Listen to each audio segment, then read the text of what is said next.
let's go through. I want to do a recap first from last week about this benzene. Remember I went through benzene, always the way we draw is this structure, alright? The circle just represents the delocalized electrons within the p orbitals. This is what we went through.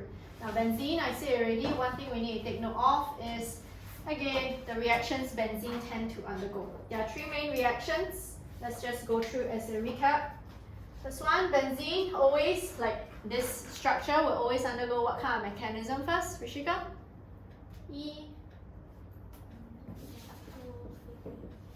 Substitution or addition? Substitution. Can you tell me? Let's go through because we went through this the other time. Can you tell me, Adrian, why benzene can never undergo electrophilic addition?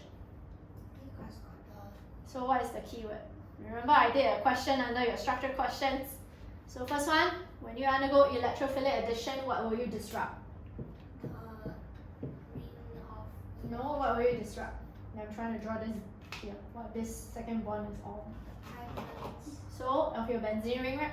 So when you disrupt the pi bond of the benzene ring will lose what? Usually this one represents what kind of stability? It's like R. Stability. You want a compound to be as stable as possible. Resonance stability refers to how these electrons can be delocalized. So that's why it's highly stable. In fact, all these bonds are even stronger than that of this carbon-carbon double bonds. Understand? That's why, how do you write for exam again? First one, what you say is that why cannot undergo electrophilic addition? This will cause this to be disrupted, to be broken, and this will cause the benzene to this is the keyword we are referring to. Understand?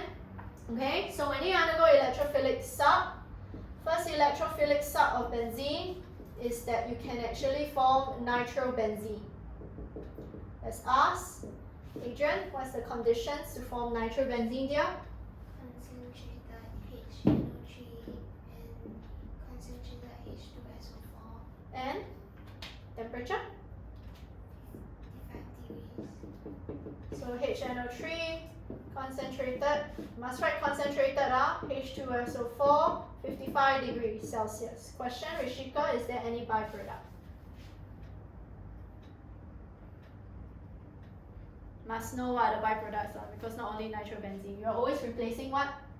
A hydrogen, right? So the hydrogen will react what? To form H. Yes. Okay, so I said for this, please take note. Mechanism, let's try to do a simple mechanism.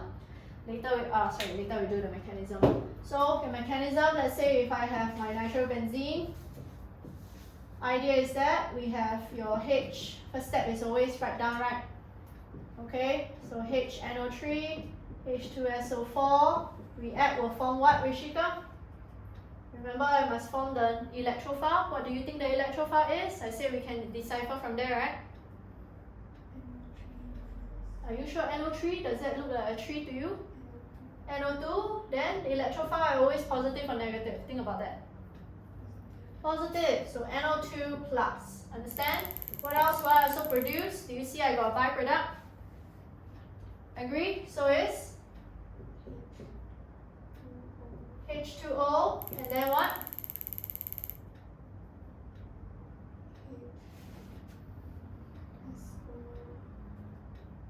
HSO4 minus. Okay? So this is what is happening.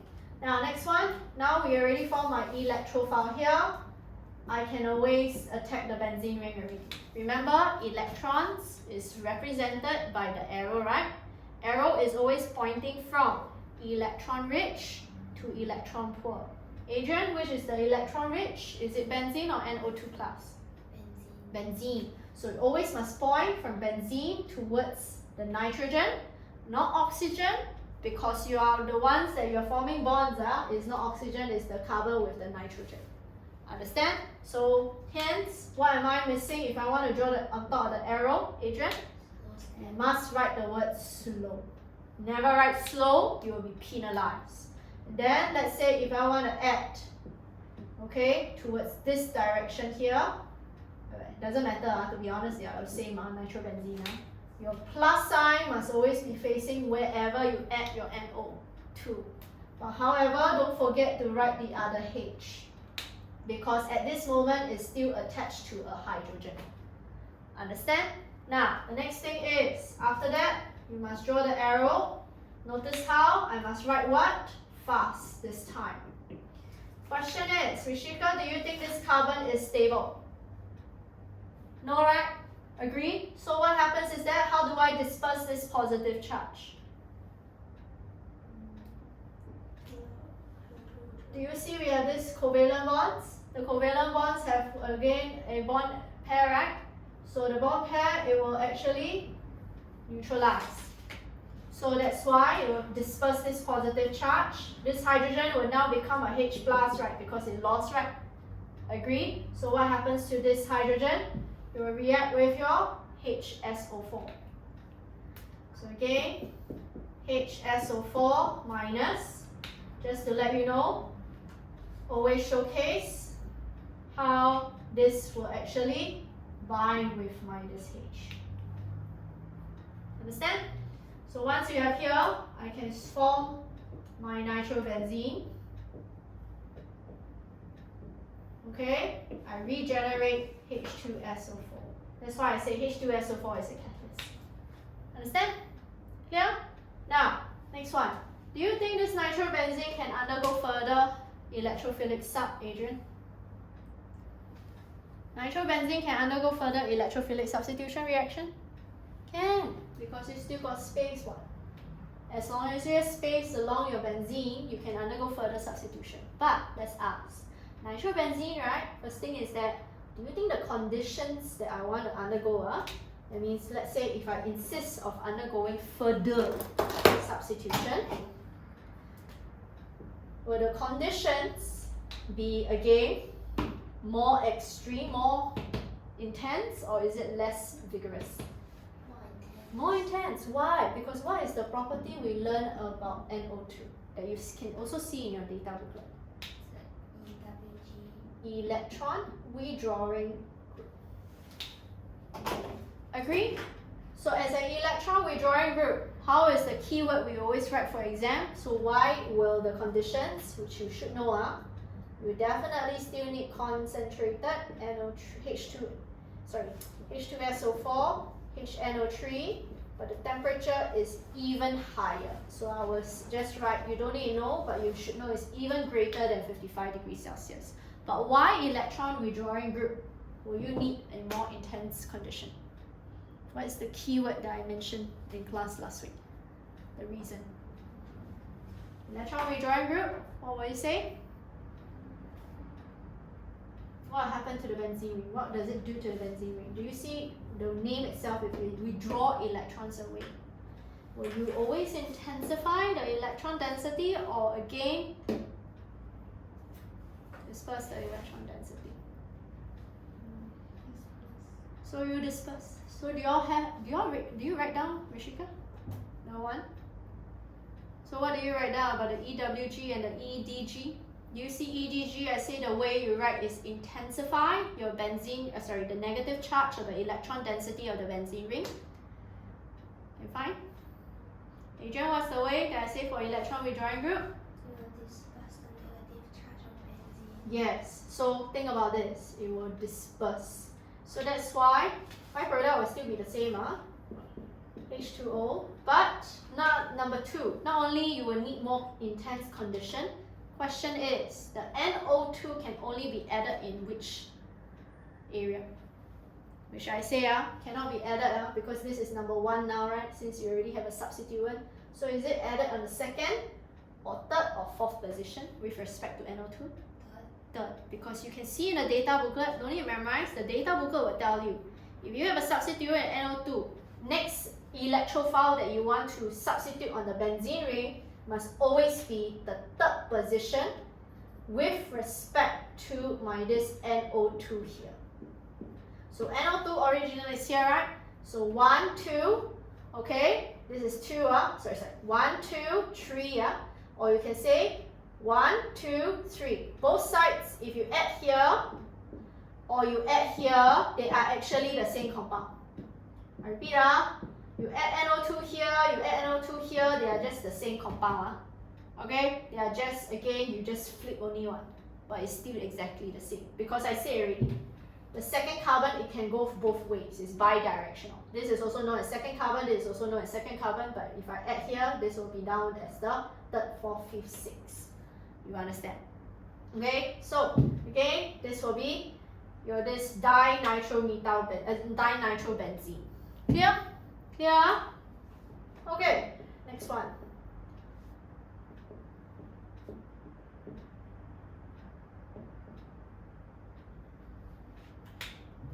Okay, benzene can undergo other kind of electrophilic sub. Can you tell me, Rishika, what kind of electrophilic sub can benzene also undergo?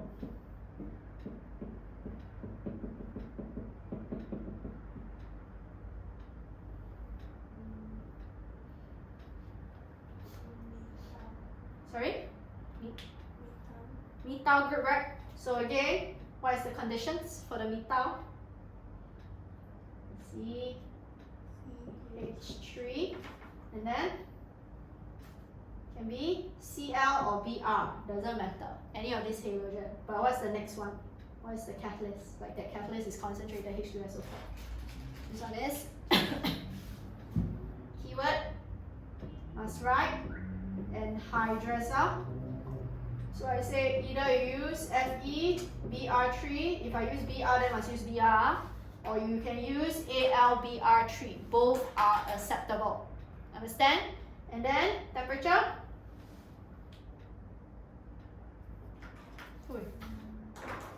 Adrian, what do you have? Do I write temperature? Yes. Just write heat. Is there any byproduct, Rishika? You must know the byproduct. So what's the byproduct? H, in this case, Br. If you use Cl, then HCl. Understand? So take note. So here it's going to become methyl benzene.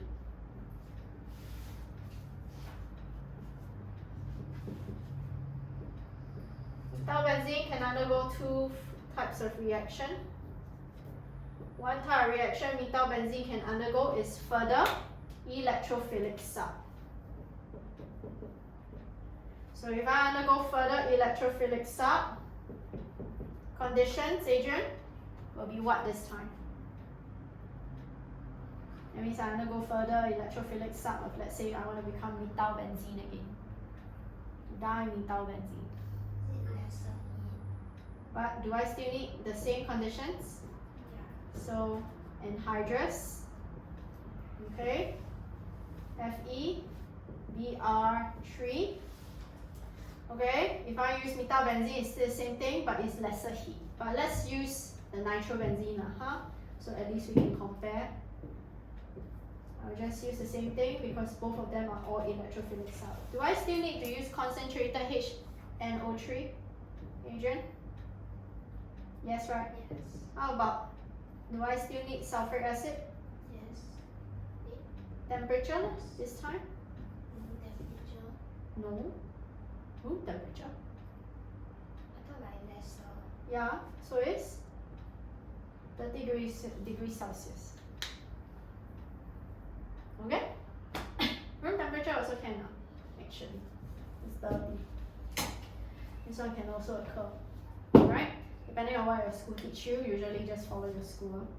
Then you should know water is also going to produce. The question is, what kind of group is this known as, Rishika? And why I use a lower temperature instead of 55 degrees? Because this is the baseline, right? So why? Because this is a electron. You can look at the data booklet there. Is it an activating group or deactivating group? Activating is electron donating, deactivating is electron withdrawing. Data booklet. You know which page, huh?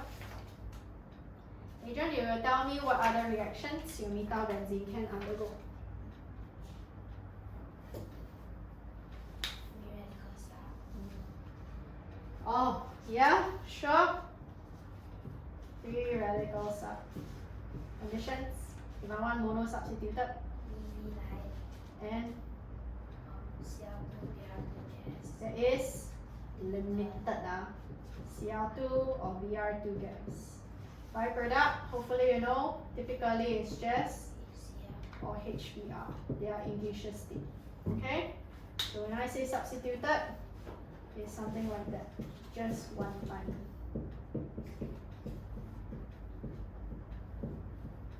Name for this is called chloromethylbenzene.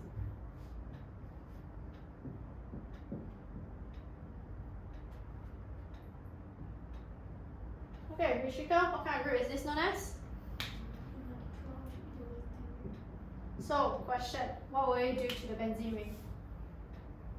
Is it disperse the negative charge, or disperse the electron density, or was it intensify the electron density?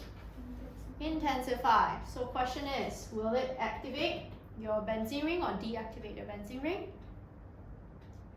Activate. So do you think it's more susceptible to be attacked by an electrophile or less susceptible if it's more negative? More susceptible. So that's why condition, Adrian, will be what? If I undergo this reaction, it will undergo lesser intense condition at 30 degrees, right? So that's why, hopefully you know, what directing is the methyl group going to be, Adrian? 2 and 4. So either you have NO2 added here, or both the fourth position with respect to the methyl, NO2 added here. This will be called 2, okay, nitro methyl benzene. This is called 4-nitro methyl benzene. Okay, last one. Other reactions. Adrian, can you tell me methyl benzene can also undergo? The benzoic acid one. Side chain oxidation.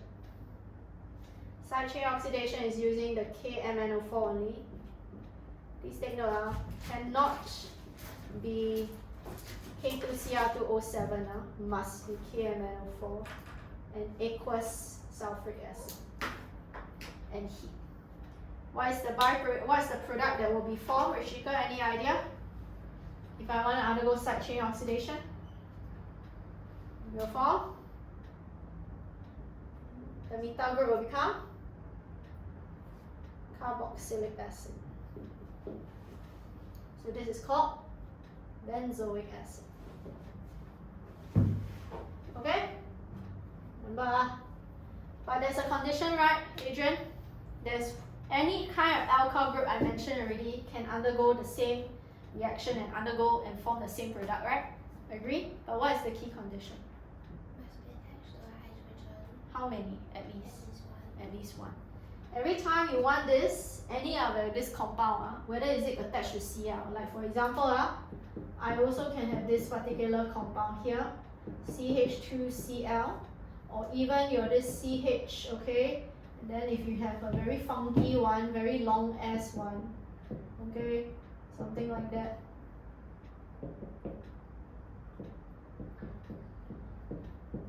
Idea is 1, 2, 3, 4. So idea is this one can become this benzoic acid. But why this one will never be oxidized to benzoic acid even though I have again alkyl group? Do you see this carbon is not attached to any hydrogen? So the idea is that if you want side chain oxidation, the carbon that is attached to the benzene ring must be attached to at least one hydrogen. Understand? Clear? Next one. Rishika, can you tell me what other reactions can this undergo? Benzene, electrophilic substitution to form what? Sorry? You write in your notes. To form halogenoal benzene. chlorobenzene, bromobenzene, iodobenzene. So you name me the halogen, and then it's benzene. Chlorobenzene, bromobenzene, iodobenzene, alkane. What's the conditions that you must know? I repeat, conditions and reagents are all basic. Without that, you will not have any, you will always have difficulty to do other organic compounds. So it's what? A compound question. So it's what? X2, that is usually in what state? And then keyword is anhydrous. Anhydrous what? This time let's say I want to use Al, use the X3. Right? And then is there any byproduct, Adrian?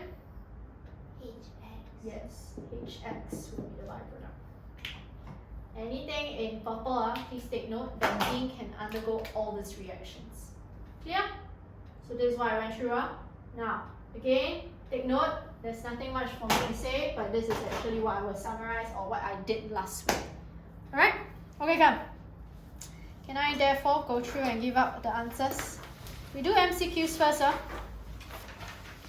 going to give out the answers for MCQs. Ready? Let me mark. MCQs question 1 is Canada, 2 Denmark, 3 Denmark, 4 Australia. Section B, question 1, Bombay. Okay? Okay, come, let's go through. Anybody need me to go through 1 and 2? 1. So let's go through 1. So they say the reaction conditions for 4 different transformations are given below. Which transformation has a set of conditions that is not correct? So the first one is that UV light, right? We have this methane that undergoes free radical sub. Is it possible? Yes. So I cannot eliminate A, right? Let's see B. So C6H6 is referring to what? Benzene. That is a chemical formula for benzene. So benzene undergoes reaction with concentrated nitric acid, concentrated H2SO4 to form that nitrobenzene. That one is also not wrong, right? So I cannot eliminate B, right? Because they say not correct. Next one, this methylbenzene, they say undergo reaction with Cl2. So when they undergo reaction with Cl2, you will have this solid AlCl3 and then heat, and then your CH3 is added to this chlorine. Now, the question is, how come this is actually wrong? Because the AlCl3, right? Agree? You cannot be in this solid state. Why? Because do you see, if I have the solid AlCl3 added to aqueous Cl2, will the AlCl3 be anhydrous? Remember I say always must write anhydrous. Will it be anhydrous? Anhydrous means absence of water. So that's why, right, all these are all in gaseous state, not aqueous state. Because you don't want all this to become, again, dissolve in water to hydrolyze in water. They will form other products instead. That is under your chapter of periodicity, not now. So that's why, do you see why C is wrong? Because they are adding with aqueous chlorine. Okay? So the electrophilicity of this AlCl3 will be lost. D, you should know is correct, right? Because we know phenols, okay, can also form this, and is dilute and is highly activating of your benzene ring. I asked you to compare between, you are expected in syllabus between this electron donating group and the OH. OH is even more activating to the benzene ring. Alright, that's why dilute. Next one, question 2 and 3, anybody? 2, let's see 2. They say which transformation can be readily achieved by one substitution reaction? They only just one. Now the question is, again, A, I would say A is actually difficult. Do you know why? When you want to undergo free radical sub, you need to undergo homolytic fission, right? Agree? But you notice how the carbon in the carbon double bond that you are trying to undergo replacement, this here has a carbon double bond. So in other words, this here again is actually electron rich because of the pi electron cloud system. This bond is less readily to be broken down. Reason being, less arcs. Very simple, huh? I'll give you a simple one. Compared with this carbon here that has 4 covalent bonds. What kind of hybridization this carbon has, Rishika? sp cube, right? Agree? This one then? sp square. Agree? Remember we said that if you have your sp square, okay, which one has greater s character? Adrian? sp square has greater s character, right? Do you agree this bond, right, that we have is going to be stronger compared to the CH bond here? Because you have greater s character, you pull closer, you actually have a stronger bond. So then you see how this one requires or is actually very difficult to overcome. Every time we have this carbon double bond, we hardly say that this carbon double bond, the carbon, that's even though bonded to hydrogen, less likely to undergo free radical sub. It's very difficult to break the bond. And this is the reason why. So A is wrong. Understand? Next one, let's see B. They have your this CH3, CHF, and then you will become your CH2, NH2. Now, please take note, what bonds am I trying to break? CF bonds, right? And you are trying to form CN bonds, right? You know what I'm talking about? Okay, I'll draw at the top. So, my this CH3, CH is this one. This is bonded to a CH, H, and then F. And then this one is just a CH3, tree. Agree? This one you are trying to form CH3, tree, C. This time is NH2. H. So do you agree, right? You're trying to break CF bonds here, and you are trying to form CN bonds. Agree? We learn, right, from O levels, every time you break bonds is energy absorbed or released, Rishika? Absorbed, right? And then you form bonds, is energy released. We must make sure the energy release in the formation of bonds is sufficient to overcome these bonds, right? You can look in your data booklet. You all see you have a CF bond. Rishika can help me find. Adrian, you have another copy in front, so you will also use. The CF bond, can you tell me, is how much bond energy, Rishika? Can find? 485 kJ energy per mole. The other one, CN? Sorry? 305 kJ. Do you see the energy released to form this bond is insufficient to break this bond? Can this actually occur in just one step? Because again, they say one step, so B is wrong. Understand? Let's see C. C can what? No, I already proved to you. No, can. Agree? But they say one substitution now. So one substitution reaction, so far I cannot eliminate.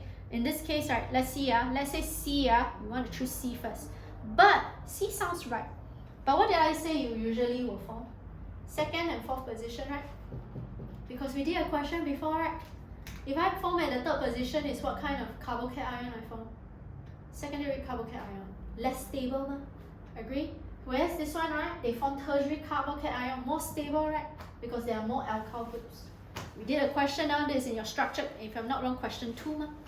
Agree? So that's why C I cannot accept because of the position where the NO2 was added. Alright? Next one, D, can. Do you know why? By the way, this alkyl group is ethyl. It has the same properties as this. Also electron donating. So can I actually add your this Br? Yes. You know alkyl group, any alkyl group, CH3, C2H5, etc., C3H7, they are all 2,4 directing. So this is at the fourth position, I cannot eliminate. Because by right, they can. So answer is D. Clear? All methyl benzene. Methyl benzene, ethyl benzene, all the alkyl group. Because all these are, as long as C and H are, they are all alkyl groups, right? Agree? So that's why, again, you can undergo first, only one substitution. Will do.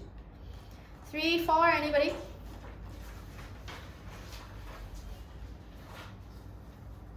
No?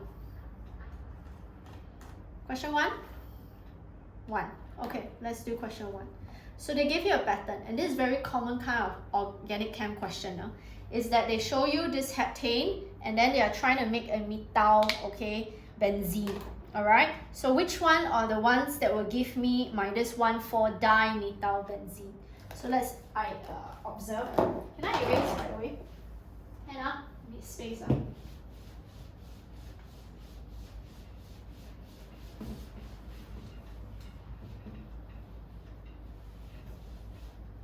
Okay, so the first one we have is CH3, CH2. This is bonded with CH, CH2, CH2, CH2, CH3, and then this CH3. My goal is to form this.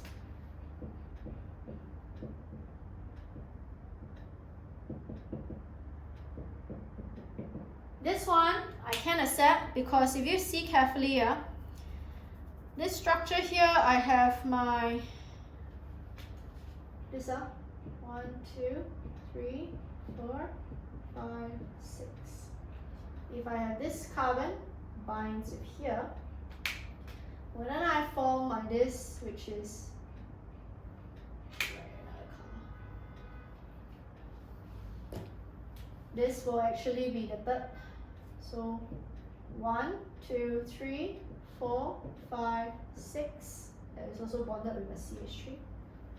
The third carbon isn't bonded with this, that at least will form this structure. So this is actually correct. Because as long as one of the one bind with the correct one, you can form this exact structure with the same positioning of 1 and 4 position. Okay, or 3 and 6, up to you, it really doesn't matter. You can actually form this. Right? Let's see the second option. Second option, we have CH3. Idea is just pattern wise. This is just observing patterns. CH2, CH. This is bonded with a CH3. Another CH3. This is bonded with a CH3. Now this is also acceptable because do you see how I just need to have, I call this I'm going to erase this one because I want to write here so you all can see.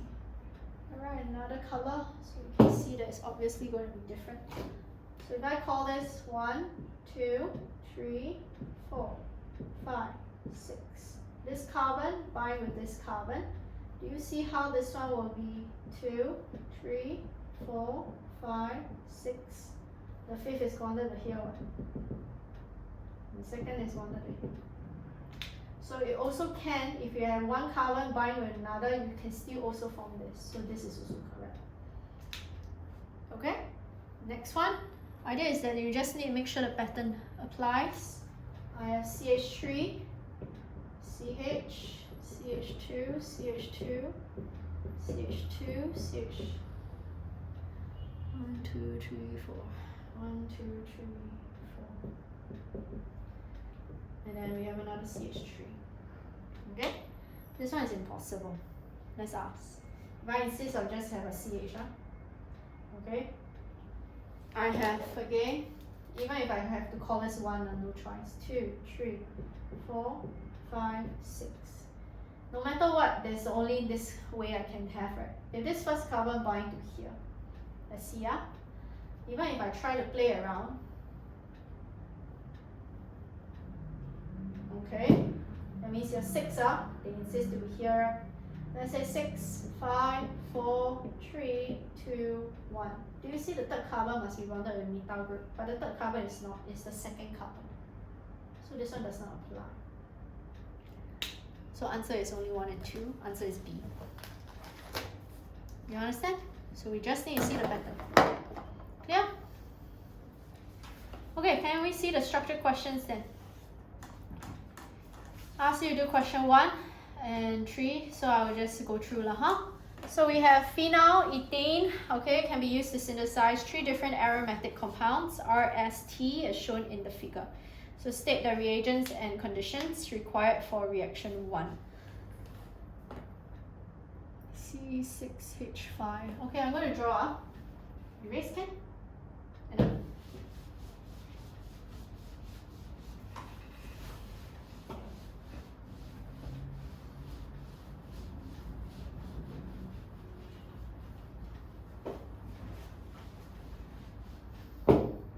So we have here C6H5. And then we have C double CH2. If I were to draw this, it looks like this.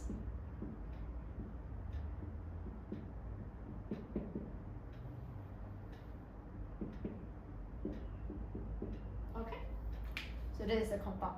So they say, right, they want to form R. Okay, so let's ask, what is the conditions if they insist of forming that?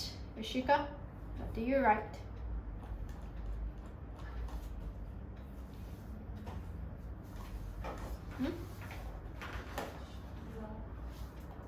Now you think about this, huh?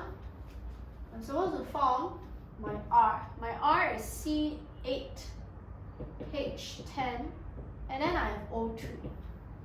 The question is, what do you think I will have? Because this one, right, is, if I were to write, is C8. Alright? H how many? 5, 7, 8. And then that's all right. Agree? So how does this become this? Because they still say must have the number of carbon. So what do you think this is? Because of 2 oxygen. Since when can oxygen come into play for a side chain? Since when oxygen is involved as a product for any methyl benzene or whatever benzene? Any other go what? Huh? From your this again? Sorry? Carboxylic acid. So, question. Because they insist must have, again, still the number of carbon must be the same. So do you think this entire side chain must undergo oxidation to become COOH? Cannot be, right? Because if this entire thing undergo and becomes COH, it will become what? One less carbon. But next, what's the previous chapter we learned, Rashika? Alkenes, right? Do we learn alkenes can undergo your this breaking to form your bonds? Can, right? So, first of all, hopefully you know this one, C6. If they actually want to form R, conditions for 1 most likely is your vigorous oxidation or your this alkaline oxidation. Let's try. Vigorous or alkaline? Because we need to take note must have 2 oxygen, the carbon is actually intact. So I'm saying that we know cannot be side chain oxidation, because side chain oxidation we will form this. The entire thing will become this. Structure of benzoic acid is what? C7H 1, 2, 3, 4, 5, 6, and then O2 does not match. Right? So we know cannot be side chain. Can it be, let's say this one undergo vigorous oxidation? If you undergo vigorous oxidation, what will you form? So I said the carbon double bond broken, right? This carbon is bonded to how many hydrogen? 1, right? Will become what? That we learned under alkenes. If you bond to 2 hydrogen, you will become carbon dioxide and water. If you bond to 1, carboxylic acid, bond to 0 hydrogen, yes. So if bond to 1 will become carboxylic acid. This one will become carbon dioxide, gone. So this one also will become COH, right? So do you think it's vigorous oxidation? Makes no sense, right? Does not have the same molecular. But what's the last oxidation that we learned that alkenes can undergo, Adrian? Wait. What's slow? Mild. Mild oxidation. Do you recall what's the mild oxidation? Mild oxidation will form what? Alkene will become what? That I have in my mind map that I gave you all before. Diol. So let's try. If you have diol, I say this alkene will now become OH here, OH here. The rest will just become the same, right? Whole. Agree? You just add the OH. Isn't this a diol? Let's see, does it fit? Here, isn't it C8? How many hydrogen? 1, 2, 3, 4, 5. Don't have, 6, 7, 8, 9, 10. Oxygen too. Does it feed? So yes. So what I'm trying to show you is every single thing. That's why you need to learn this reaction and your reactants and your conditions very well. So you will know that, okay, what are the possibilities? Because they only test you what you learn. I'm trying to showcase to you what's your thought process now. Okay? So that's why, Adrian, now you know what's the correct answer? Correct answer for this one is for what? What's the one? I know oxidation, but they want reagents and condition. 你的头啊 no heat 啦 must be cold. Okay, cold, and then what is the oxidizing agent? KMNO4. Yes, and acidic or alkaline? Alkaline. Yes, KMNO4 aqueous, alkaline, can use NaOH aqueous. But why cannot use electrophilic sub? Huh? Then you suck where? Suck here. But I thought Then you suck what? hydrogen can change to oxygen. Since when? Since when electrophilic substitute? Electrophilic sub is on the ring. On the ring. Must only be on the ring. So if it's a chain, that means I need to This is electrophilic addition now, by the way. Because you're adding to the carbon double bond.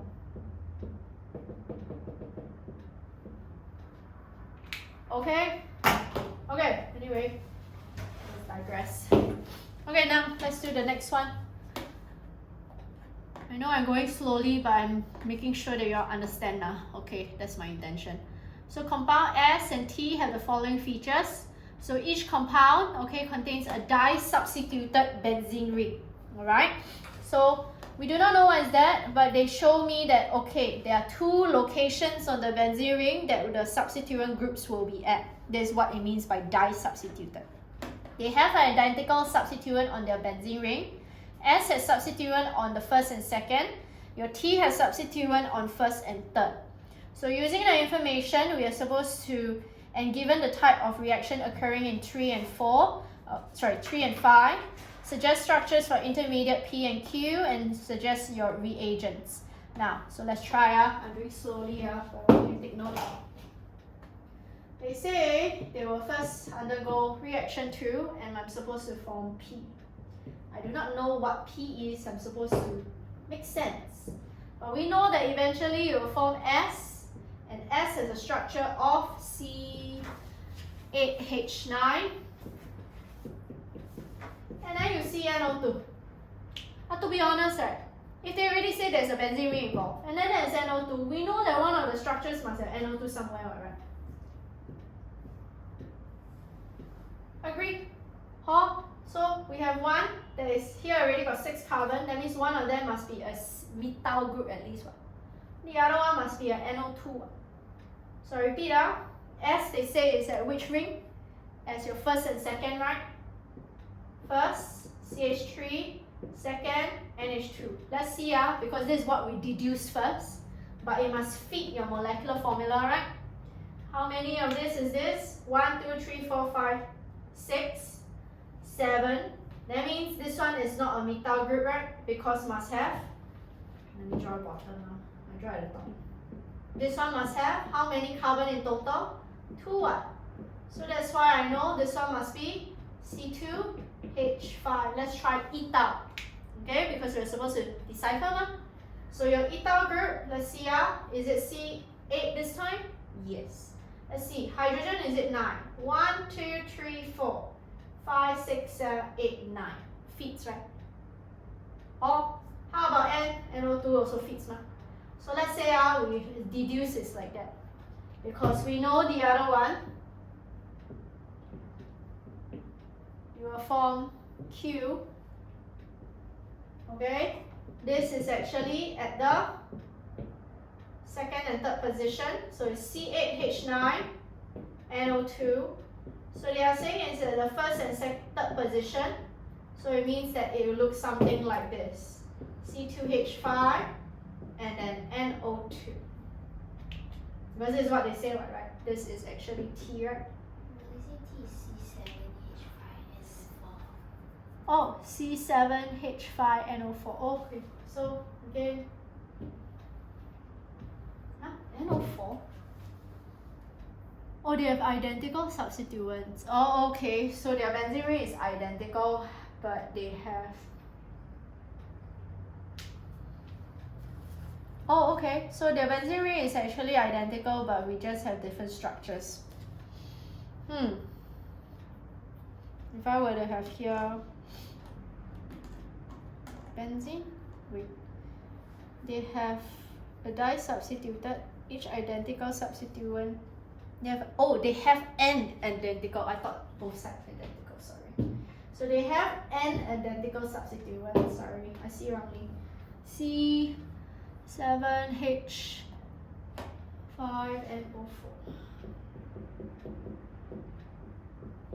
So that means, my bad, I see wrongly. Only one of the substituent is identical. You see the NO4, let's try to decipher. NO4, let's say we insist that NO2 is actually identical.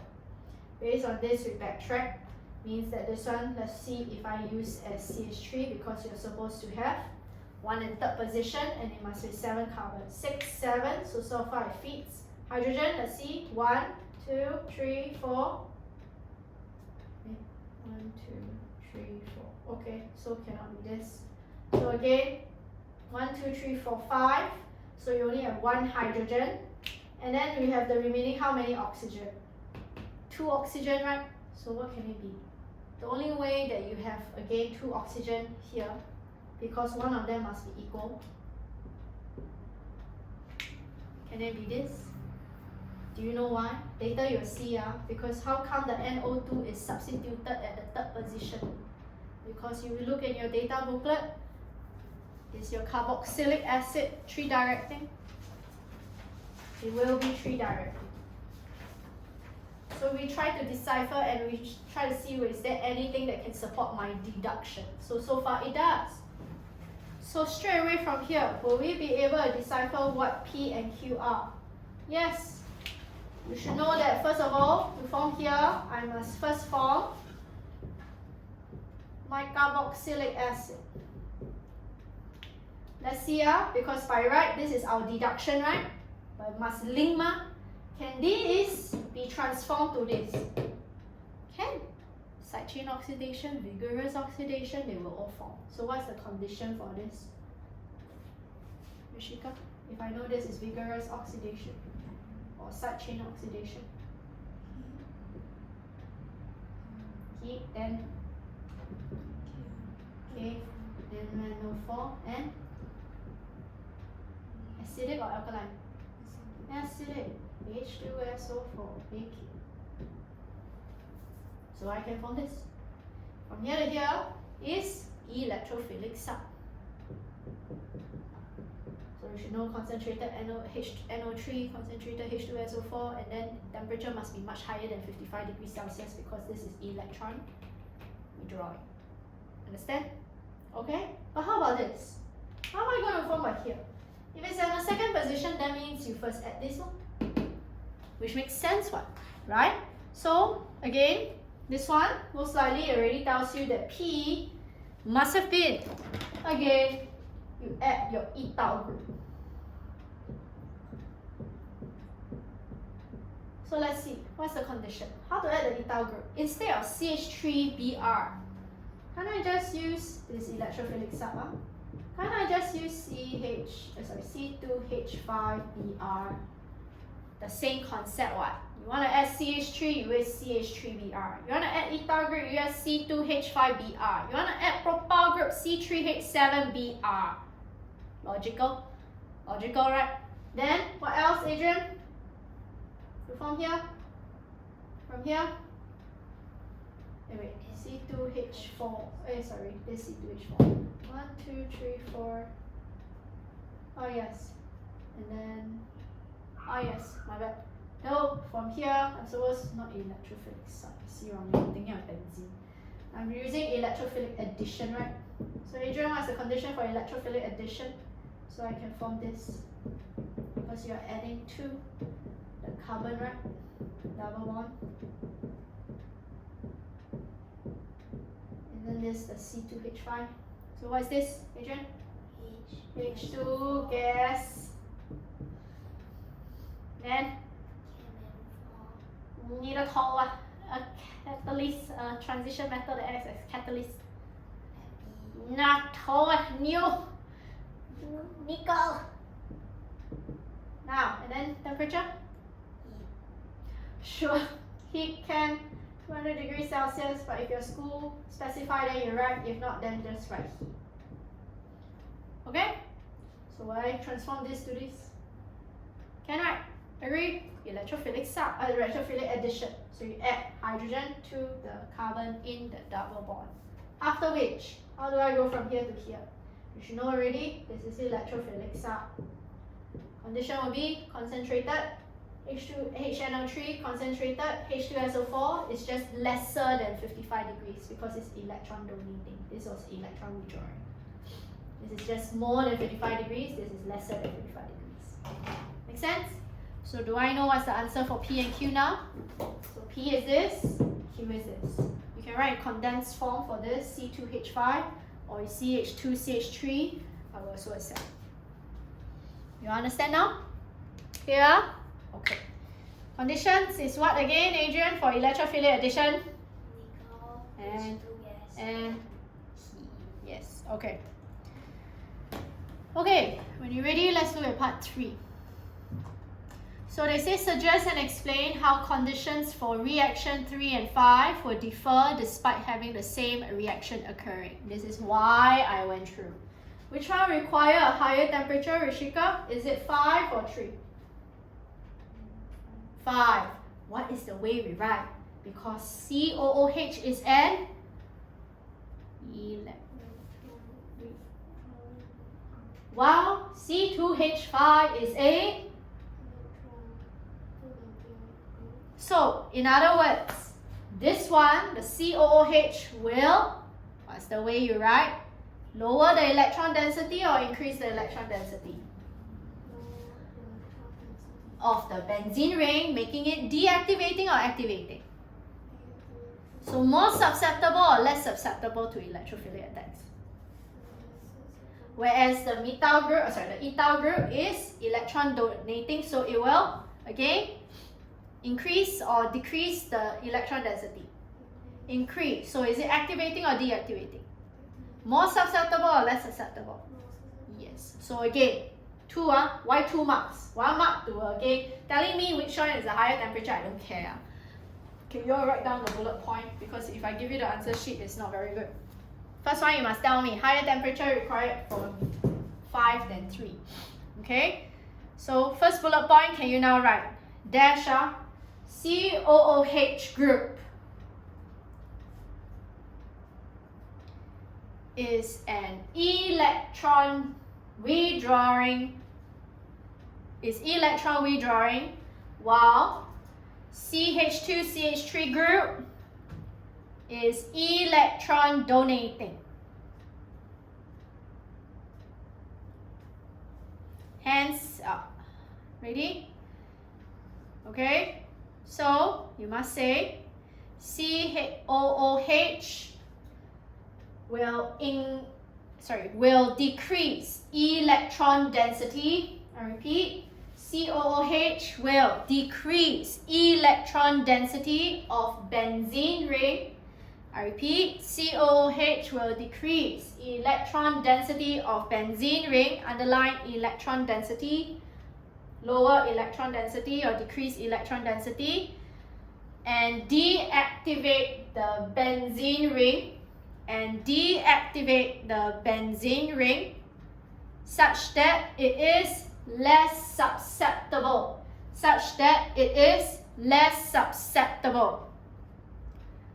2.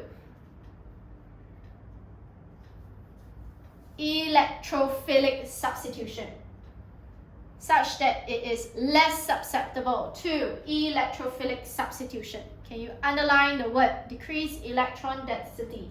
Deactivating, less susceptible to electrophilic substitution. Last bullet point, you say CH2CH3 increases electron density of benzene ring. I repeat, CH2CH3 increases electron density of benzene ring. okay? And activates benzene ring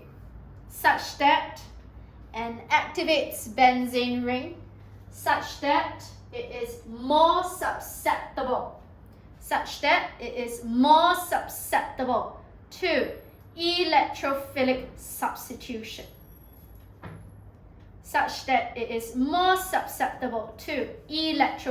substitution.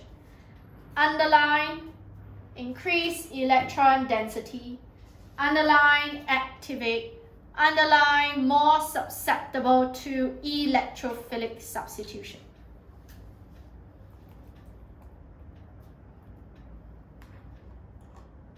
I ask you to do question D as well, right? Okay. Okay, come, let's go through. Okay, for your this D, mention how the diagram show the synthesis of compound W. They ask you to suggest the reagents and conditions for step 2. This is actually very simple. Reagents and conditions of step 2 will be what, Adrian?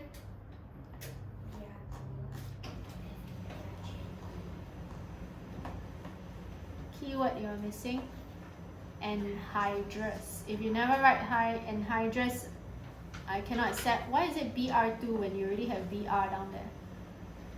From the Br, you're supposed to react with your this to form W lab. So no, missing, incorrect. One of your reactants is incorrect. Ishika, how about you? What is it going to be? Not sure? So I'm going to go through. So the first one, right, you notice how, do you see I have the Br here? And then I have another Br that is down here. But the idea is that this one they asked me to form. Notice how there is benzene ring added. The benzene ring added, do you see, I just want to showcase, make sure that you can observe this carefully. Do you see this part here? It's the same as this. Right? So in what way will a benzene ring or what kind of mechanism can benzene ring only undergo, Adrian? Electrophilic sub. Since when we learn there is Br or any halogens related to a benzene ring, the Cl2, the Br2, right? Can I also use that as a concept? Yes. You know why? What if the reactant is no longer the Br2? The reactant is your benzene ring. Huh?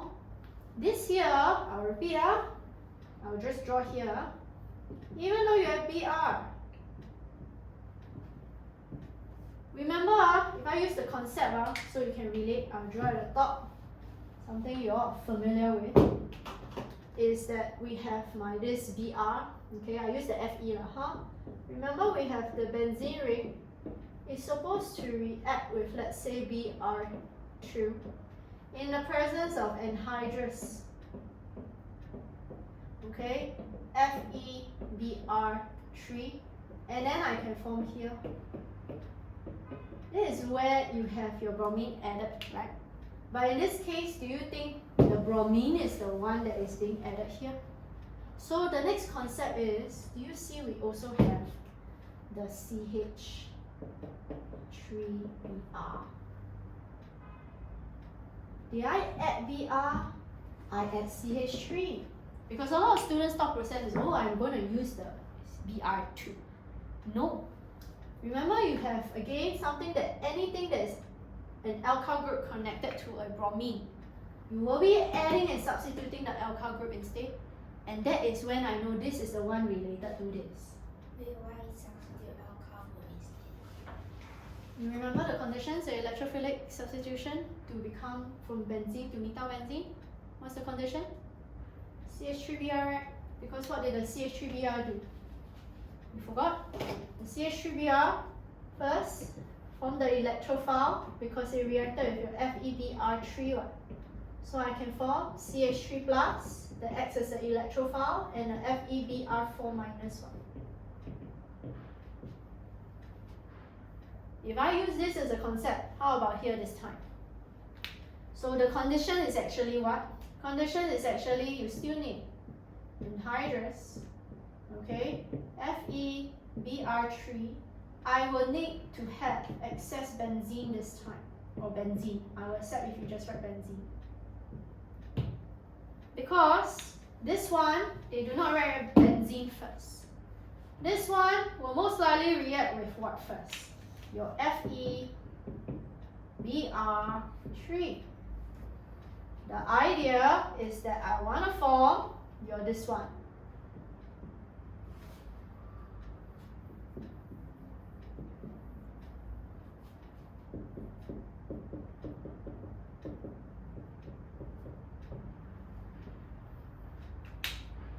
It's the same as this. I'm forming this. Do you see now I have the electrophile? Each of the electrophile can now react with each of the benzene. So imagine one benzene approach here. Another benzene approach here. When I have this attack, and you should know what happens already. You can imagine from this. So I'm trying to show you your thought process because I want to show you, in exams they will not show you a very clear cut like this. Like this one, very clear cut. But sometimes they will give you funky things, but it's still based on your concept. So you need to learn how to relate. That is why I say, please girls, I tell that to my students every year. And then some students still want to wait until next year before prelim then start to remember.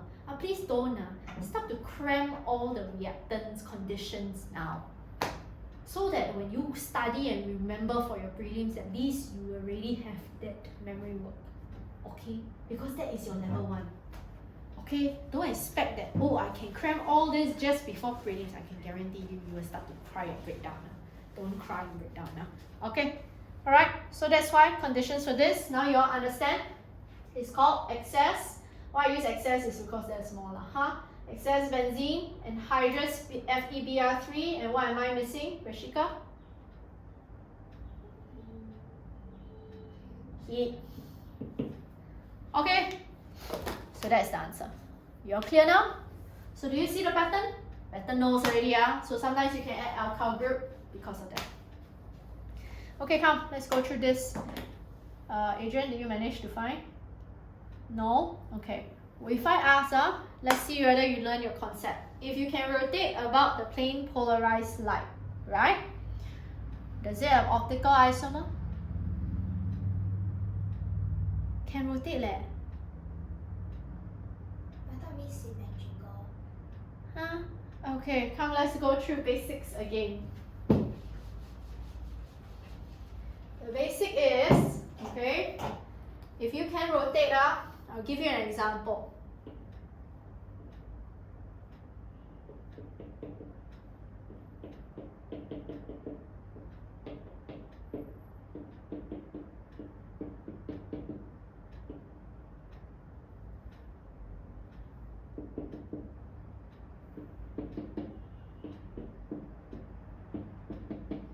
This is able to rotate around the plane polarized light because they have optical isomers.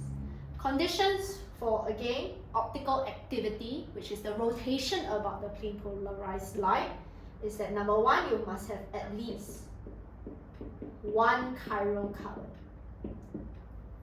Number 2 is that you have no plane of symmetry. You must have both conditions, okay? Then you can again rotate about the plane polarized light. However, there is a third condition. Sometimes you have a mixture of 2 enantiomers. You will also not rotate around the plane polarized light. What are enantiomers? Enantiomers, right? That means if I have this, okay, this compound, the mirror image, because I already know this compound alone can rotate, right? But if you have equal proportion of two enantiomers, which are optical isomers that are mirror image of each other, you form a racemic mixture. So the rotation will cancel out each other because the mirror image can rotate in the opposite direction. So I repeat, so you all know I'm doing a basic. Okay, sorry, COOH.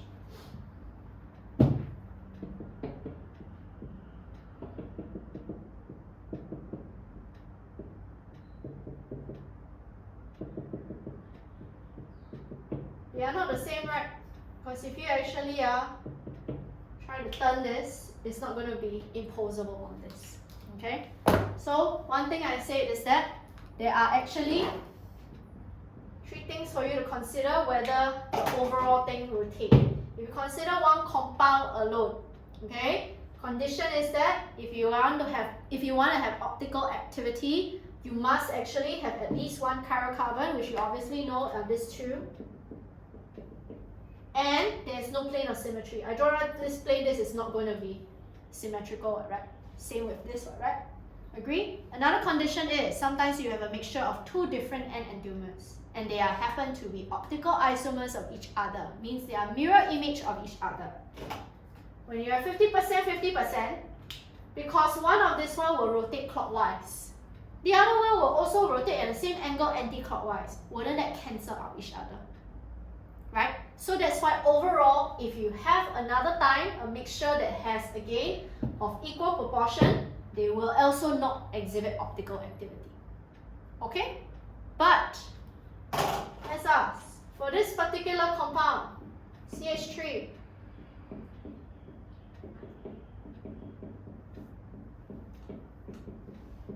Adrian, will this exhibit optical activity?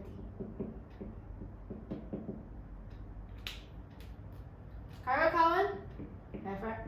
Will exhibit optical activity? Because you have a plane of symmetry. Right?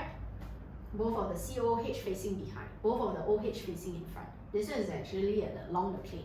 So that's why if you have optical activity, if you actually have symmetric line that you can draw, they also will not be able to rotate. Understand? Understand? Okay. Optical isomer can rotate usually. It's just that unless they happen in equal proportion, yes they rotate, but they cancel out each other. Then no optical activity overall. 知道吗? So based on this, now let's ask. They show you X, Y, and Z. Okay? So there are three different kinds of compound of W. And then they say X have no effect of plane polarized light. And then your Y rotates your light about 50 degrees clockwise. Z rotates 15 degrees anti-clockwise. The moment they show you same angle, but they just rotate in different angles. What does it tell you about Y and Z, Rishika? They are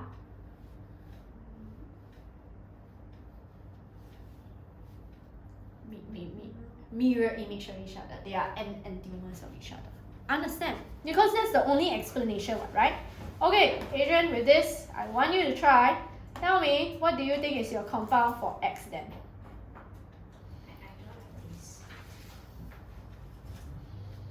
Huh? Cannot, still must be this. And now you know what? I gave you an example of symmetrical. Sometimes maybe X is this one, right? So the idea is that if I draw this clearly for you, you agree this one is bonded to a CH3 and a H. This one also bonded with CH3 and a H. I'm just drawing the full structure. So X most likely, they say no rotation, right? So X, do you think have optical activity? What's the condition? So either they don't have a chirocarbon, but obviously they do. Agree? But they most likely have plane of symmetry. You understand? So if I were to draw this X for you, Where the H and the CH3 come I'm just drawing out because just now was skeletal form. Because just now was a line, line always represents a CH3 here, right? Okay, now anyway, for your X, must have plane of symmetry. So how am I going to draw a plane? Because they draw like that, right? Remember I say always must showcase got this 3D form. Up to you, you can write this as H or CH3. I'll just write CH3 here because I want to write the H here. Agree? Then, same thing. I will draw a line because later so you can see your symmetry.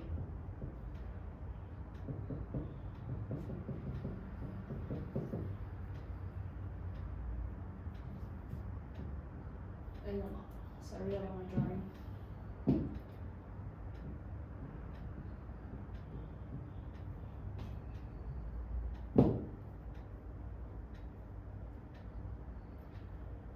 Isn't this also this? But this one, do you see the plane of symmetry is here?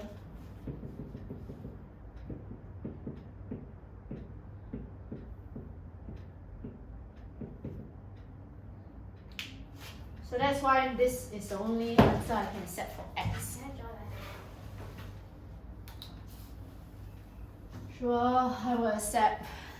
Okay? But you know, okay? I purposely draw like that so you can see. Can understand? Next one. The y and z, most likely no symmetry lah. So you can draw something like that. To be honest, you can interchange. I'll just draw like that.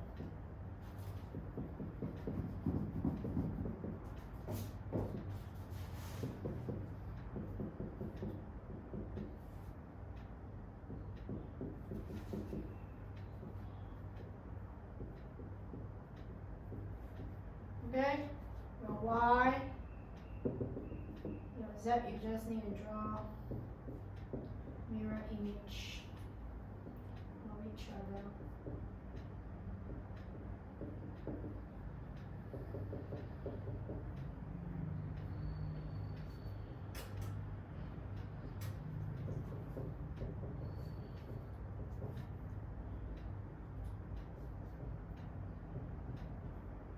Use this either y or z or y, you can interchange, I can accept, but they must be mirror image of each other. So now you need to explain, right? Do you see the line? As you can see from the answer sheet on the last page of the answer sheet, the only reason you need to tell me about X is that X has a plane of symmetry. To be honest, this is called a meso compound. Meso compound means that they have chiral carbon, MESO. MESO compound means they have chiral carbon but they have no optical activity. That means optically inactive. So the only reason why is plane of symmetry. Okay? Whereas this one, what you will say, they are a pair of N enantiomers. Hence rotate about plane polarized light in opposite directions. Okay? Clear? Clear? Okay, now, so take note. That is the thing that we need to know. So hopefully you know this is actually revision. Any questions so far? No? Those don't look the same. What? Y and Z. The thing about this is the same concept as why this one is here. This one is optical isomer. Sorry, this one is another enantiomer. They are opposite directions to each other. If I actually rotate this out, so this one is behind, okay? Where's my... So I'm going to show you, we'll focus on this, This one is behind, okay? So the idea is that when you rotate, it should not be the same as this, right? Okay, so I rotate. You see now it's in front, but this is behind. So they are not the same thing. Rotate is 180 degrees. So usually you want to rotate, because you want to make them see whether they are the same thing. So you can flip and see whether this is, you try to visualize how you flip and see. Do you see this one actually behind, but now become in front? But this is actually behind. So they are not actually the same thing. Understand? Yeah? Right? Okay. So hopefully this topic you understand now. I know I'm going slowly, but you need to take note now. Today I want to introduce a bit about this halogenoalkanes. Okay? Adrian, can I erase? Can? Can? Got any questions so far? Oh, okay.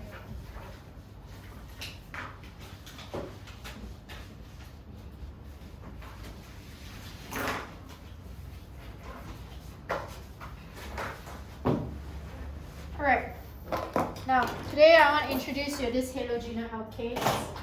I'm talking about the aliphatic ones first. So today I'll just focus on aliphatic. Alright? Where is my notes? Let me open up.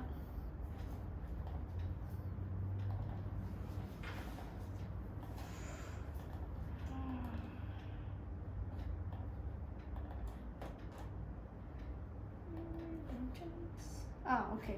So first thing we need to take note is the physical property of halogens and your this naming wise. Naming wise, please take note, halogens, right, if they are attached to any compound, they are not considered a suffix. So they are always considered as branches, your prefix. So it's always if chlorine, chloro, bromine, bromo, iodine, iodo. Fluorine, fluoro. Understand?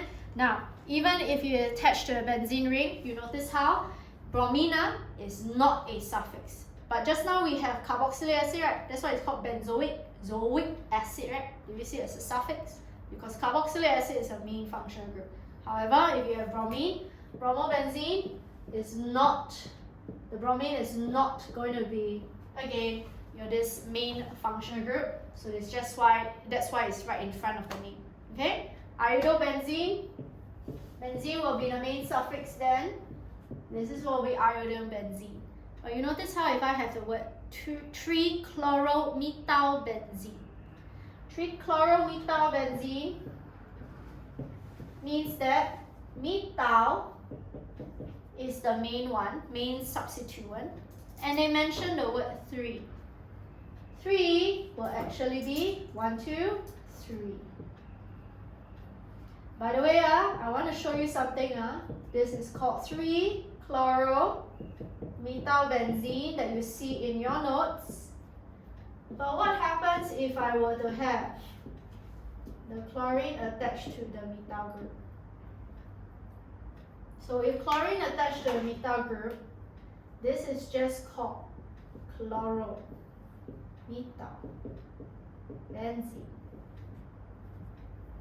Do you know why? Because if I need to specify the position, that means it must be positioned with respect to the substituent methyl group. But here, if I never specify, that means we know the chlorine naturally must be on the methyl group. You understand? That's why numbers matter. Okay? Okay. Anyway, I just need to sidetrack a bit. So for your halogens, right, this is the time I want to introduce primary, secondary, tertiary halogens. Do you see at the bottom on your first column?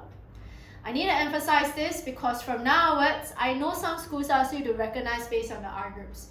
I don't want you to do that, okay? Because we have other kinds of organic compound that can be primary, secondary, tertiary. My fastest way and advice is look at the number of hydrogen. The moment you see 2 hydrogen, just tell yourself, always called primary. Secondary is always 1 hydrogen. Tertiary is 0 hydrogen. There's no such thing as quaternary. Okay? So remember that. Next one, physical properties. I want you to take note. If I want to compare halogens with their respective alkanes, do you see how halogens, right, with their respective alkanes, again, they have, again, higher boiling point? So, idea is that if it's like, for example, as you go down, obviously across, if it's fluoromethane, chloromethane, bromomethane, iodomethane, why is it increased? Because your atomic size of your halogen is larger. What's the key standard answer, Rishika? If atomic size is larger, molecules are more easily to form stronger ID. Because they only have PD. All of them have PD, right? So that's why we straight away compare ID, what, right? Agree? So, same thing. Understand? Clear? Another thing I also want to point out is they are slightly more soluble in water than alkanes, but they are still insoluble in water. Okay, why? Because they are unable to overcome the hydrogen bonding between water molecules. Maximum bond strength they can form is what? PD, which is not. Understand? Okay, now we already learned the basic. I need to go through the chemical reactions now. Ready? First chemical reaction, we start off with your halogenoalkane. Usually you want to revise for your chapter. I say your fundamentals at this stage is use this time to learn your halogenoalkanes or your condition and reagents well. Halogenoalkanes means that you only have monosubstituted halogens. Okay? So remember, under your mind map, I always gave you what? Your preparation as well as the reaction they undergo. So let's go through the basics.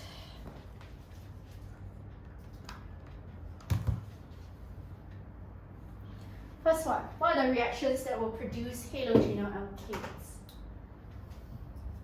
I'll go through every single compound and then we can form one. First one, it can be starting from this alkane.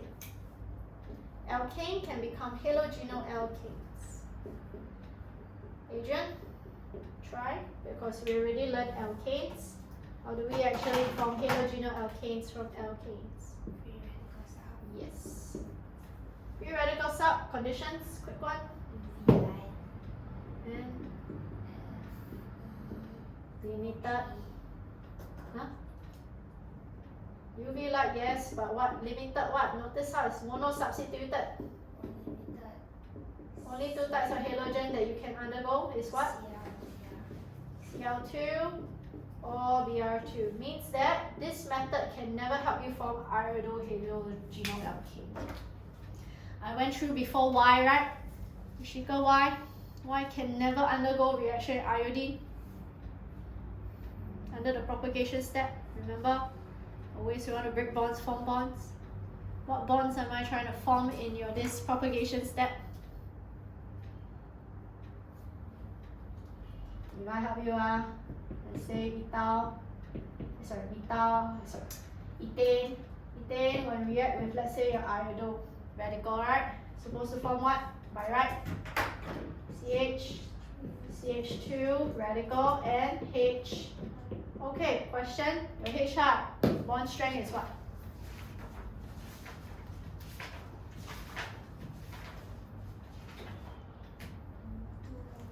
And then you were trying to break what bond?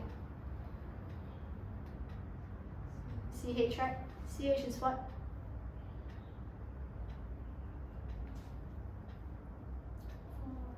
The energy released from the formation of HI, is it sufficient to overcome the CH bond?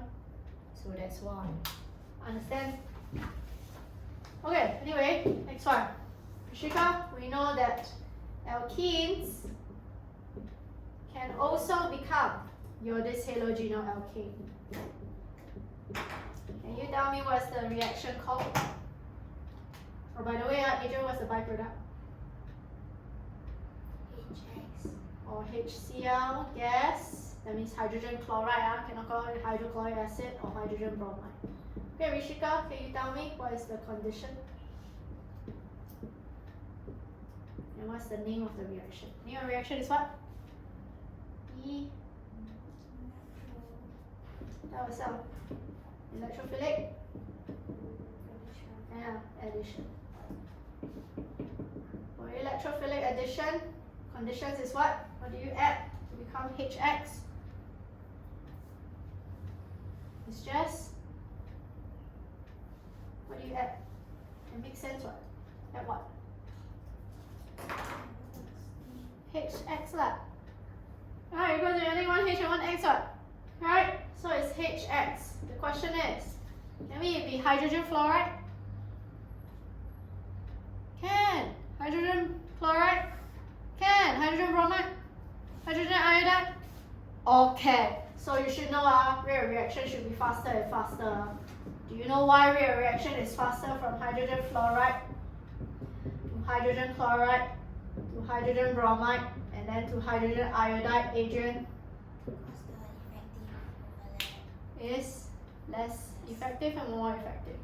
Less effective. Why is it less effective? Because what must you compare?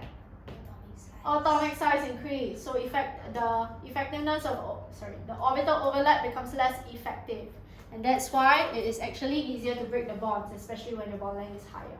Is there any byproduct, Rishika? Addition? No byproduct. Clear? Alright? Okay, next one. For the chapters that we also take note for this one, hopefully I will tell you right now, I know you haven't gone through this before, is alcohols.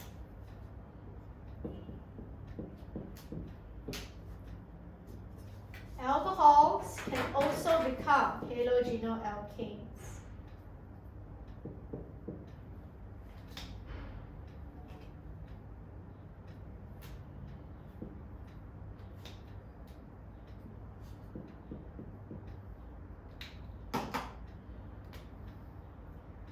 I know you haven't learned yet, so I'll just give you right now. This reaction is called nucleophilic substitution. How come I know it's substitution? Because you see I'm just merely replacing my halogen with, OH with halogen. There are 3 possible reactants that you can use for this substitution process. And I want you to familiarize yourself with all 3. First one, I will only accept anhydrous PX3. You can write PCl3, PBr3, etc. But one thing I need to point out is, if you use this particular reactant, okay, the byproduct will be different. Byproduct, just accept now, it will be H3PO3. Second kind of reactant I can accept is anhydrous PX5.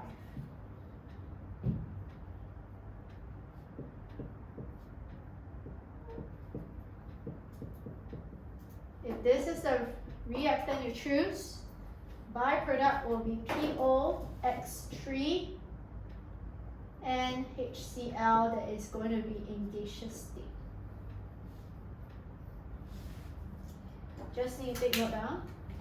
I'll just write here now, because eventually under these alcohols you must know this exists as white fumes.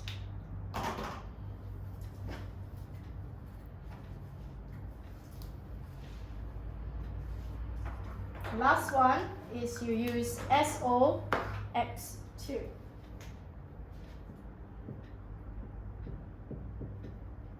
If you were to use this, byproduct will be sulfur dioxide and HCl, gaseous state. Same thing, this is the white fumes. This third step will always give the highest yield of halogenoalkanes, because do you see how the byproducts are all in gaseous state? So the yield is definitely higher. Okay?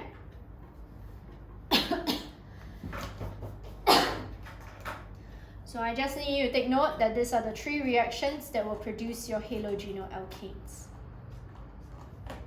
Okay? Now, halogenoalkanes, they will only undergo one reaction, which is called nucleophilic substitution. So you notice how you involve a nucleophile. Nucleophile, I want to repeat, are not only negative anions.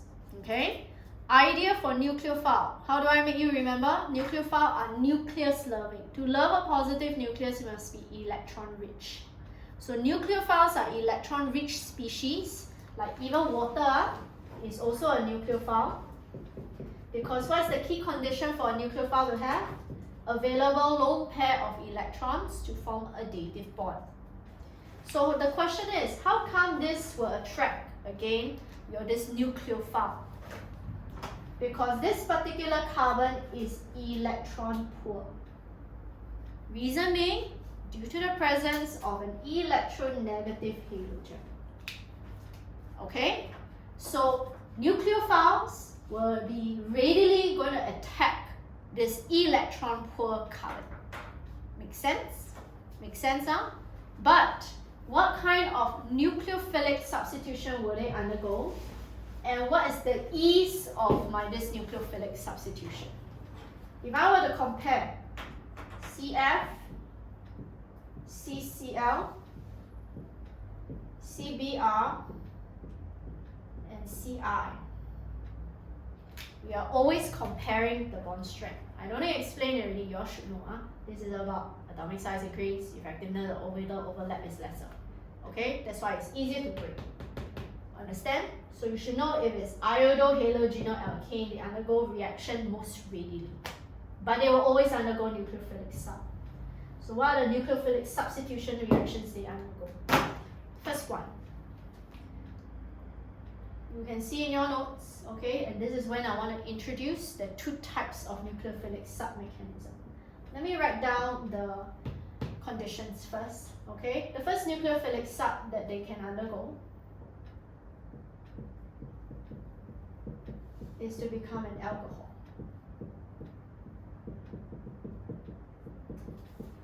Okay, conditions. Notice how I write NaOH aqueous, and then I have to write heat with reflux because they are very volatile liquids.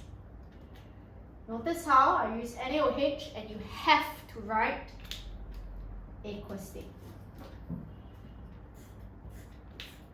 I'm going to explain why I want to emphasize on the word aqueous. Okay? To be honest, byproduct is HX. But let's emphasize. Let's see whether you recall. Adrian, do you know I can go through the backward from here to here? We already learned alkanes and this alkenes chapter. They are all related to each other. So why? What kind of reaction is this? Oh no. You know? You remove this together and you form alkene. It's called what? D or E, Li, Me. Yeah. What's the elimination condition, Rishika? Do you recall? Must know very well. Must really know. Okay. Next year, make sure you know this. Is ethanolic NaOH or KOH. Do you think this ethanol is this sodium hydroxide is in aqueous state? So we then heat, right? And then this one will form again HX, right? I want you to notice if you never write again, notice how if this one you never write ethanolic, you write NaOH aqueous, I will become alcohol. Because if you have NaOH aqueous reacting and aqueous already got heat will become, if you never write aqueous, you will become alkene. That's why it's very important for you to write ethanolic or alcoholic. And very important for you to write aqueous or not aqueous. Understand? Okay? So this is the first nucleophilic sub. I'm going to go through all the reactions first. Then later I explain the nucleophilic sub first. I'll do step by step, don't worry. Second kind of reaction, okay, the nucleophilic sub reaction that the halogenoalkanes can also undergo is that you can form a nitration. Right here. So again, you will form your nitrile. Nitriles have this kind of structure. As you can see, I will now add a CN. This is a nitrile. Also in your notes, from here to here is nucleophilic substitution.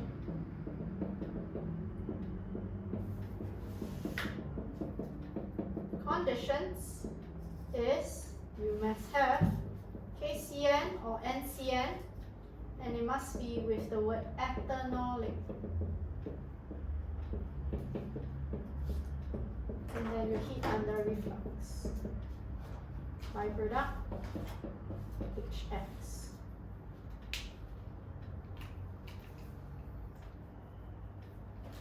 Just to showcase, I purposely write in another color so you can see. What's reflux? Oh, that means the Liebig condenser is placed vertically. Usually Liebig condenser in simple distillation is placed diagonally, right? But this time you place vertically because all this will easily vaporize. So to place vertically is to condense them radially. Okay? Alright? Keyword all this I purposely write everything, it's extremely important. You must know the name of the reaction and you must know the conditions as well as byproduct. Okay, the other one you can actually form is your amine.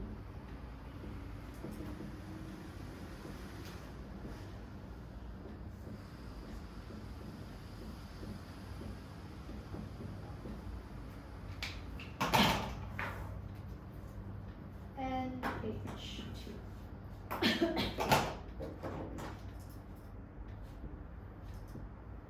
This is nucleophilic sub.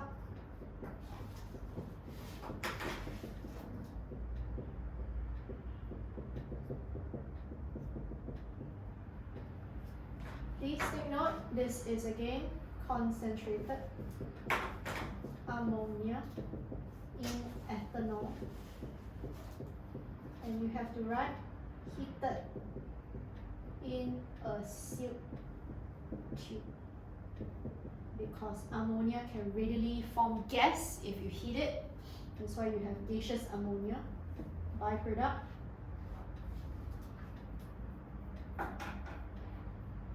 HX.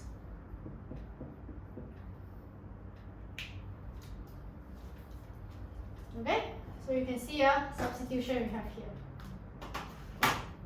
These are the 3 basic substitution you learned so far. Okay, I'm going to do step by step. So now we already learned the 3 basic substitution. But just now we learned got primary, secondary, tertiary halogenoalkanes, right? Why? Because there's actually 2 types of mechanisms. I'm going to use this as an example. You have this in your notes where you see your this hydrolysis. This name for this is also called hydrolysis.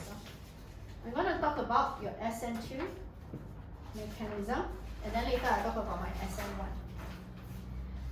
You all see your hydrolysis reaction? We have SN2. For SN2 mechanism, something I want you to take note that this is only a 1-step mechanism. It's only a single step. So there is only going to be 1 EA, which is your activation energy. Okay?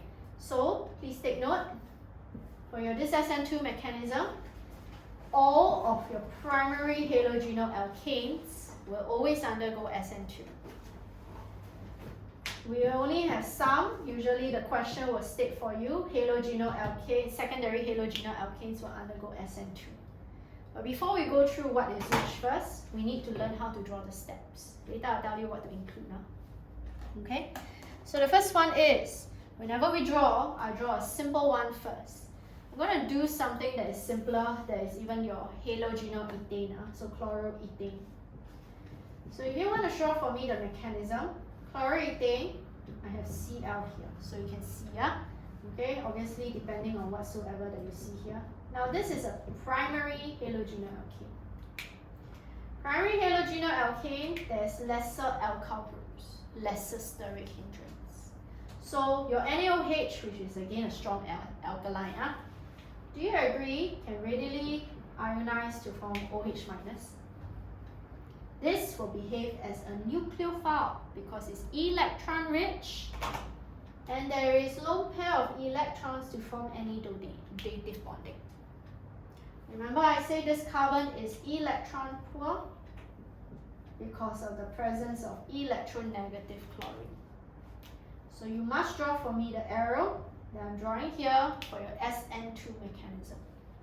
In SN2 mechanism, your this OH can immediately attack the carbon that is electron poor.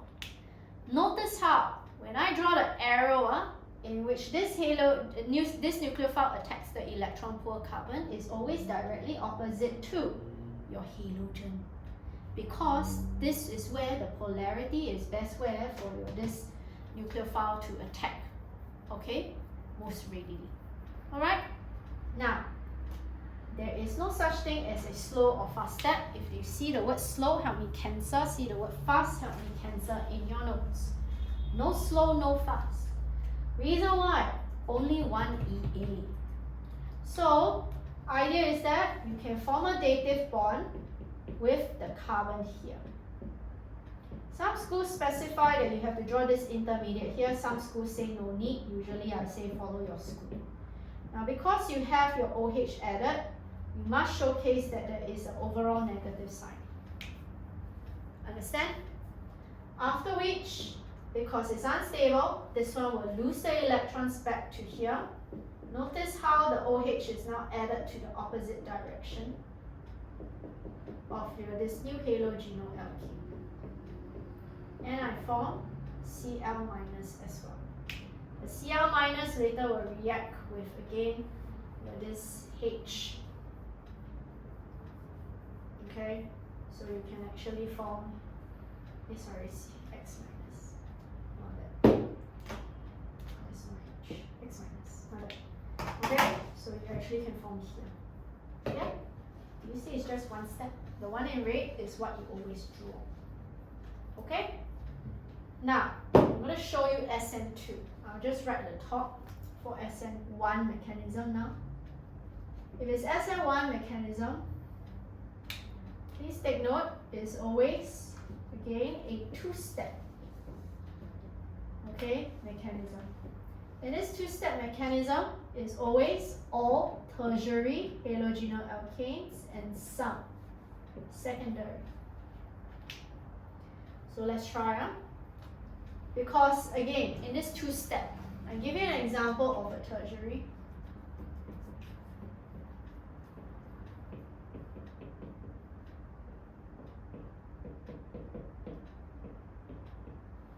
This is tertiary. Why? No hydrogen attached to the carbon, right? Agree? So, however, you see I have so many bulky alkyl groups. Will it create steric hindrance? Yes, right? Imagine the president is in the middle and surrounded by all the bodyguard. Do you think assassin can easily attack? No. So just like that, the nucleophile can also not easily attack because of presence of bulky alkyl groups. So what happens is that you must undergo two steps. You have 2 EA. Your first step is known as your slow step. You must write slow. I don't know whether I have slow in your notes. Okay, if it's not there, make sure you write it down. Next thing is, you must showcase this arrow pointing here. Because there is the first step, which is your heterolytic fission taking place. When I say heterolytic fission, please help me include the delta moments. When I say heterolytic fission, means that this now forms a carbocation.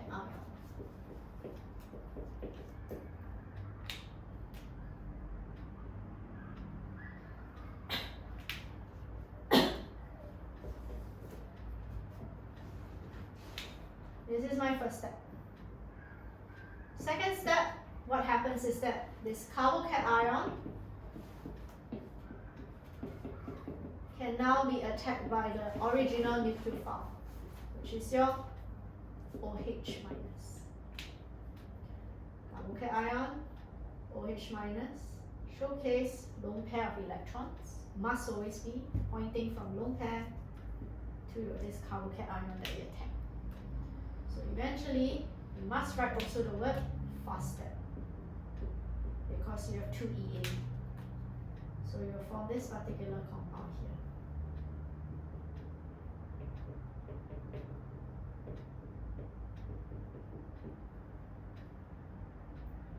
Okay? Clear? So this is the one that you can look and showcase for SN2 and SN1 mechanism. Any questions so far? No questions? Okay, so I'm just going through slowly, step by step. So I just mentioned, right, for SN2 and SN1, please help me include this delta moment, alright? Always tell yourself, alright, I said all primary and some secondary, this one is always all tertiary, right? And some secondary. Then the question is, how will I know when the secondary will undergo SN1 or SN2? I will tell you, in exam, either two things. Either they will tell you directly in the paragraph that okay, this secondary will undergo SN1 or SN2 mechanism that you draw out, or they will showcase the product produced. So I'll do step by step again. Adrian, this is a unique product. By the way, obviously, can I ask, for this particular compound, I purposely choose this compound for this example.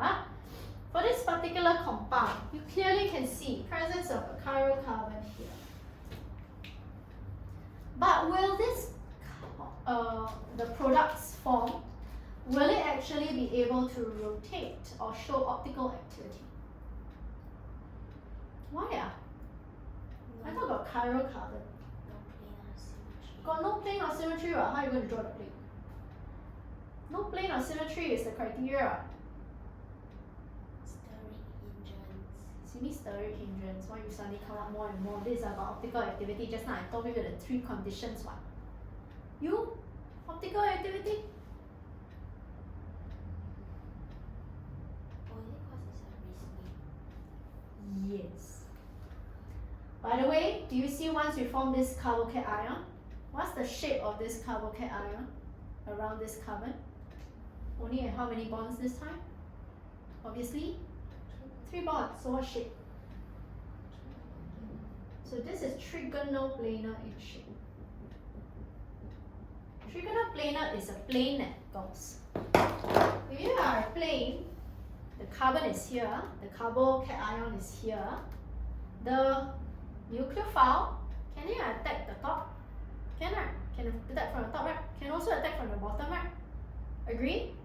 So will it be based on math? The probability, will it be 0.5, 0.5 for both top and bottom? Equal probability, right? If I have equal probability, will I have 2 different types of n-enantiomers that is of equal proportion? So will I have a reciproc mixture? Why? Because one of them will rotate clockwise.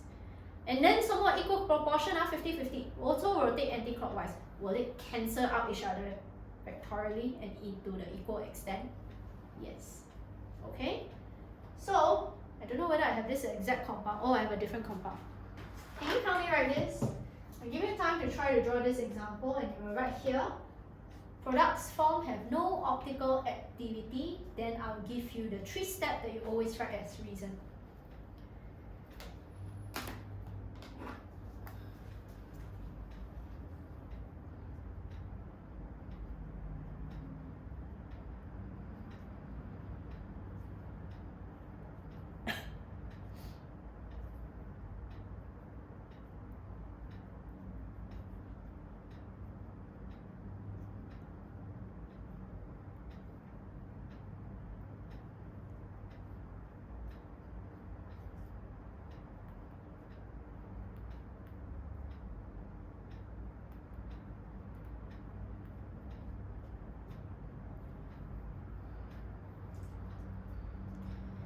Okay?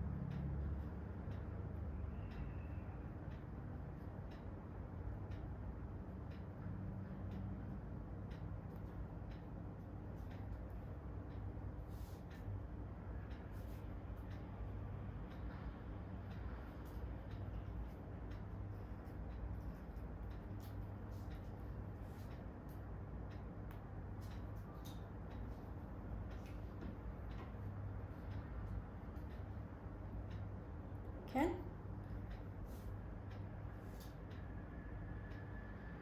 Okay, can you help me write?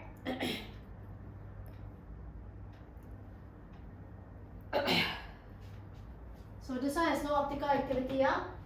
So the bullet points you write, first bullet point for reasoning why. You will always say the carbocation ion is a trigonoplanar. The carbocation ion is a trigonoplanar. Hence, nucleophile can attack from top and bottom in equal proportion.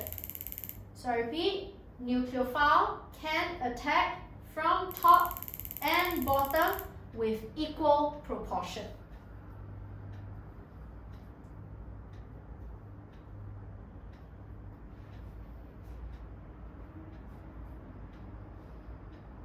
Second one, can you help me write? So again, we are trying to say once you attack, right? So a pair, sorry, can you help me write? So hence, a pair of enantiomers are formed producing a racemic mixture. A pair of enantiomers are formed producing a racemic mixture with no optical activity. Underline the word trigonal planar. Underline the word top and bottom in equal proportion. Underline the word racemic mixture. These are the keywords you always must include into your answer. Okay? So when will I know some secondary will not actually undergo, let's say, your SN2? If, let's say, they say, okay, this secondary halogenoalkane, and you somehow know there's a chiral carbon, but somehow they say the products do not show optical activity. This is a clear indicator that can only be SN1. Because SN2 only forms one type. Only forms one type, because this is not a trigonal planar. They are attacking the tetrahedral structure directly. Understand? Okay? So Okay. all SN1 is trigonal planar. Huh? No. SN1 will always form trigonal planar carbocation. Okay? But this one will not form carbocation. You immediately attack. Understand? Okay. So today I went through and introduced your halogenoalkanes. Alright? All these are the reaction. I'll continue this on next week as a revision, so at least understand. There's more, so just take note for now. Alright? Alright.